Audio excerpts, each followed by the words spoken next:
Assalamualaikum warahmatullahi wabarakatuh. Selamat bertemu kembali di channel saya. Semoga untuk teman-teman semua untuk kabarnya baik-baik saja. Nah teman-teman, mudah-mudahan untuk channel ini bisa bermanfaat untuk orang banyak dan bisa memberikan informasi-informasi penting yang mungkin ada di sebagian tempat, mungkin di Google ataupun YouTube masih ada yang kurang lengkap. Nah teman-teman, saat ini saya membahas tentang motor kredit, karena banyak banget nih teman-teman masalah di motor kredit, atau bahkan saat ini ekonomi yang banyak kurang bagus karena dikarenakan faktor pinjol ya. Jadi daya beli masyarakat untuk membeli motor kredit ini banyak sekali yang memang tidak di-approve atau tidak bisa. Tapi ada juga sebagian orang yang sudah mengikuti sudah mencicil kendaraannya, tapi juga banyak juga nih yang teman-teman yang tidak sanggup untuk membayar, itu bisa dibilang gagal bayar. Nah, kalau untuk gagal bayar kan adalah sifat yang memang sudah melebihi batasan-batasan yang memang sudah ditentukan untuk pembayarannya, sehingga menyatakan sudah motornya ditarik. Nah, itu namanya gagal bayar. Nah, ini bisa dibilang kebalikannya. Banyak juga teman-teman, atau mungkin teman-teman yang punya berpikiran, atau mungkin yang saat ini ada rencana sudah beli motor kredit karena mungkin yang tadinya teman-teman kerja ataupun usaha, nah tiba-tiba dari kerjaannya dikeluarkan atau keluar dari tempat kerja, atau mungkin usahanya tiba-tiba drop, yang memang teman-teman berpikir sudah tidak sanggup lagi, atau mungkin ada yang lebih diprioritaskan daripada harus mencicil kendaraan. Nah, jadi teman-teman karena bermaksud punya itikat baik, bukan yang sifatnya yang kabur-kaburan gitu ya, dicari DC ataupun pihak leasing gitu kan yang kabur-kaburan. Nah, ini ada itikat baik. Itikat baik ini adalah teman-teman menyatakan memang sudah tidak sanggup bayar lagi daripada dicari-cari debt collector, ya kan? Padahal belum nunggak, motor itu belum nunggak, masih ada proses pembayaran yang memang terhitung belum nunggak, atau mungkin sudah nunggak sebulan contoh ya. Teman-teman, ya sudahlah, kayaknya nih motor mau saya balikin aja daripada jadi sumber masalah gitu kan. Dibalikin kepada pihak leasing. Ingat, untuk motor ini kalau teman-teman membeli motor secara kredit, maka yang bertanggung jawab ataupun yang nanti berurusan nantinya teman-teman kepada pihak leasing. Tapi terkadang ada pihak dealer yang akan bantu. Contoh, teman-teman niatnya ingin mengembalikan kendaraannya karena sudah tidak mampu membayar lagi atau tidak mampu untuk meneruskan sisa cicilannya lagi.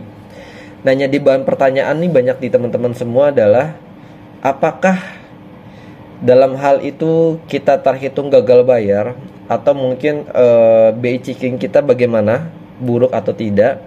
Nah, di sini yang perlu saya informasikan, yang pertama, untuk hal tersebut ya, secara otomatis meskipun teman-teman mencicil dalam proses itu tidak ada, contoh teman-teman tidak dalam posisi telat ya, karena memang sudah tidak sanggup lagi untuk meneruskan untuk cicilan, teman-teman mengembalikan, dan itu akan terdata di BI checking ya, akan terdata tuh teman-teman tuh. Nah, untuk yang berikutnya, apakah untuk hal tersebut motor saya karena saya sudah dikembalikan, maka saya sudah tidak ada masalah lagi gitu kan, tidak perlu ngeluar uang lagi, atau bisa dibilang sudah yaudahlah impas atau lunas gitu kan? Apakah terhitung seperti itu? Enggak juga teman-teman. Jadi yang perlu teman-teman ketahui, kenapa banyak ibaratnya seperti apa ya, lelangan motor dari pihak leasing atau pihak bukan dealer, biasanya leasing ya. Pihak leasing ini melelang kendaraan. Nah, dari lelang itu bukan hanya untuk motor yang sudah gagal bayar, tapi motor-motor juga ada yang memang menentukan nilai motor yang memang teman-teman, sebagai contoh hal yang tadi saya informasikan, teman-teman sudah tidak sanggup lagi, maka motor tersebut itu kemungkinan teman-teman akan mengeluarkan uang lagi. Jadi motor teman-teman akan dilelang ya, akan dilelang.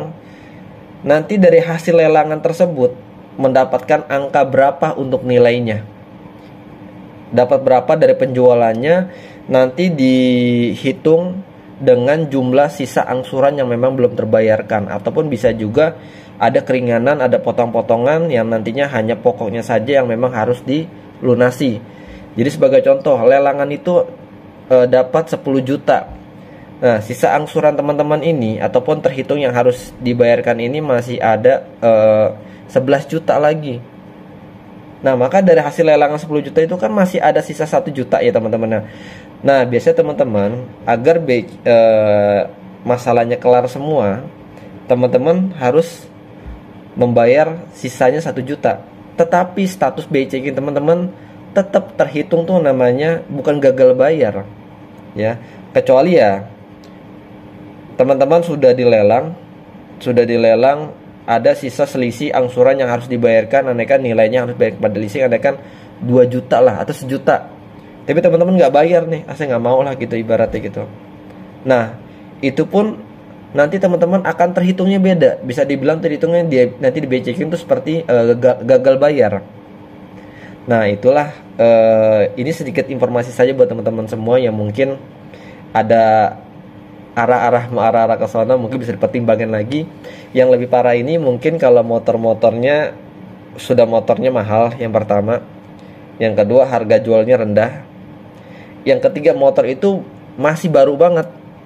Cicilannya 3 tahun ya. Motornya baru berapa bulan, 5 bulan, 6 bulan udah mau dibalikin. Nah, itu yang repot tuh teman-teman. Itu harus diperhitungkan lagi. Mungkin saran dari saya memang nggak tahu untuk angkanya bagaimana, karena memang itu kan tergantung dari nilai lelangannya.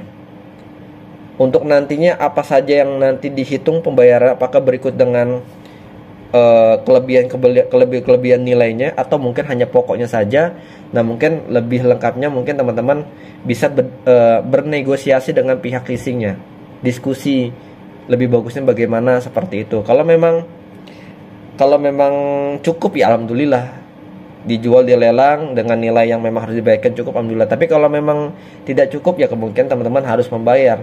Kalau tidak membayar, karena nantinya status BI checking teman-teman ya udahlah ketahuan, namanya bisa dibilang kayak kredit macet gitulah, kayak atau mungkin bisa gagal bayar. Nah teman-teman, itu adalah sedikit informasi yang bisa saya bantu informasikan. Mohon maaf apabila ada kurang lengkap atau mungkin ada kesalahan dari yang saya sampaikan, mohon maaf. Nanti teman-teman mungkin kalau memang ada yang mau ditanya atau mungkin ada yang mau masih ngeganjel teman-teman, silakan komen-komen aja teman-teman. Insya Allah kalau memang saya sanggup untuk menginformasikan, saya akan bantu untuk menjawabnya. Yaudah teman-teman, untuk sebelumnya terima kasih yang sudah menonton video saya. Sampai bertemu kembali. Assalamualaikum warahmatullahi wabarakatuh.